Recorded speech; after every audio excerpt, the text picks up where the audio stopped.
Confidence, a quality so sought after and yet so difficult to attain.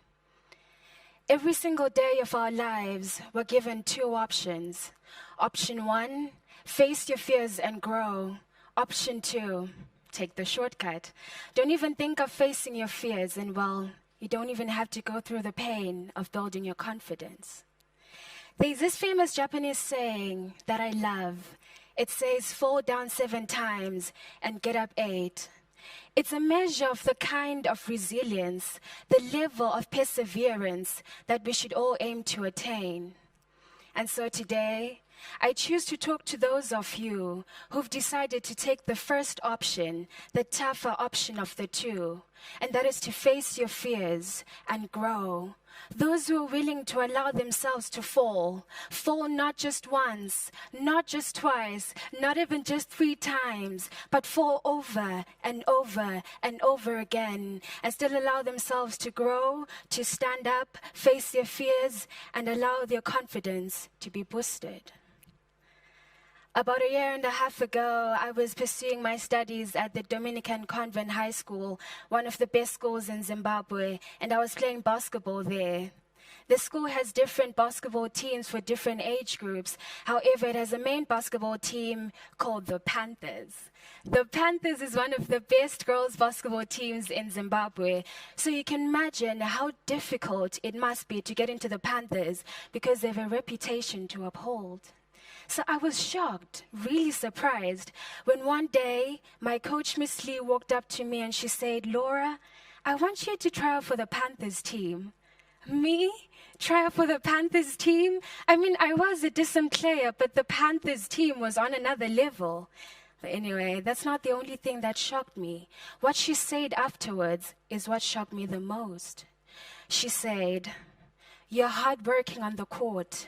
You're a reliable team player. You have great determination. You're not a pushover, but above all, you're a fighter, a true Panther in the making.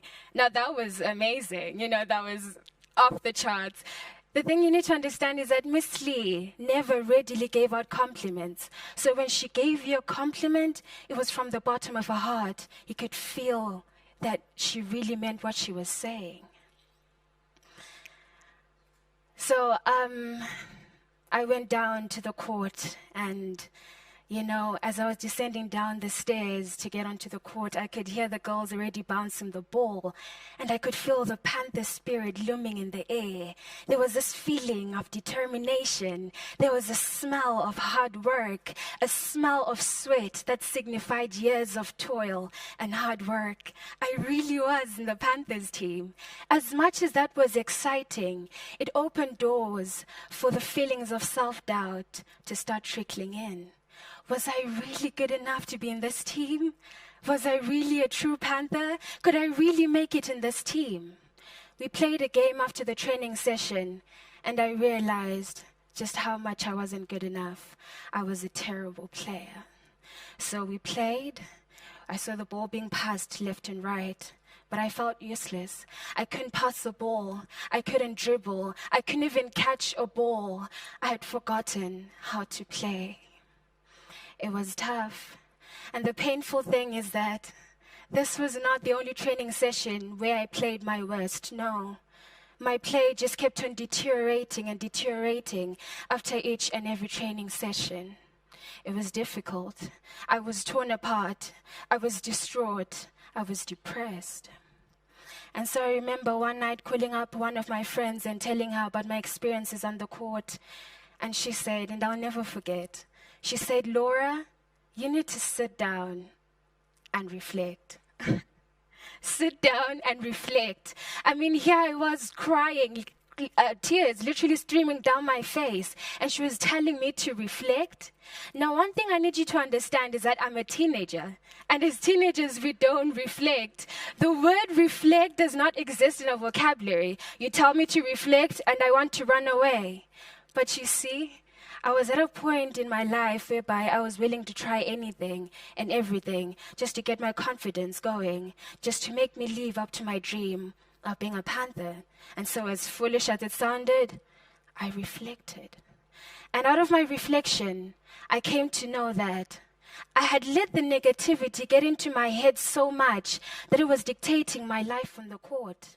I had told myself I was not a true Panther, that I would never be good enough so many times that it was imprinted in my brain. And my body was now reacting to that negativity. And that's why I was such a bad player. And so, when you're looking to build your confidence, that's the first place to start. Reflect. And I know to the teenagers in the audience, you're thinking, oh God, reflect. But yes, you have to reflect. Where exactly are you going wrong? Where exactly are you missing the mark? Like me? Have you let the negativity get into your head so much that you're overthinking everything, second-guessing yourself at every turn, and therefore not doing well?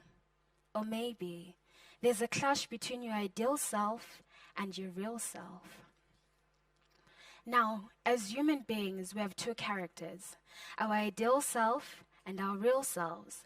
And most often than not, these two characters don't tally, they don't match, right? Let's take me, for example. When I look at myself, the ideal Laura, when I look at myself in the mirror, I could see an intelligent, gorgeous young lady. She is. A legendary basketball player, destined to become a legendary basketball player who will become a point guard that will shoot, dribble, and pass the ball and leave the crowds in awe. The real Laura, on the other hand, well, that's a totally different story. Sure, she could be intelligent and gorgeous. However, she could just be an average basketball player who will never even become a point guard because she cannot handle the pressure of guiding a game. And sadly, she will never, ever become a legendary basketball player ever in her life. Sad, right? But it's true. As long as we don't know who we are, and believe me, I know how big and how complicated the question of who I am is. But as long as we don't know who we are, as long as we don't know where our strengths and where our weaknesses lie, we will always set unrealistic goals for ourselves that will land us in a puddle of failure. Now, my journey didn't just end at reflecting. I had to start. I wish it just, ended at reflecting. I reflected and my confidence was boosted, but no. I had to start. I had to go through phase 2. Starting is the hardest thing. It's so easy for you to write ideas on paper on how to improve yourself, write ideas on paper on how to be a positive young lady, but to actually turn those ideas into reality, that takes strength, it takes courage, it takes energy. It's draining, but we must start. And so while Laura decided to start, she started dribbling in, she started taking those layups, started taking those shots, and yes, of course, at first the shots didn't go in, but that's okay. Confidence is not built overnight. It's a journey. So I took the shots more and more, and the more I took the shots, the more the shots started going in. The problem is that when we think of starting, we see a path to defeat, we see a path to failure.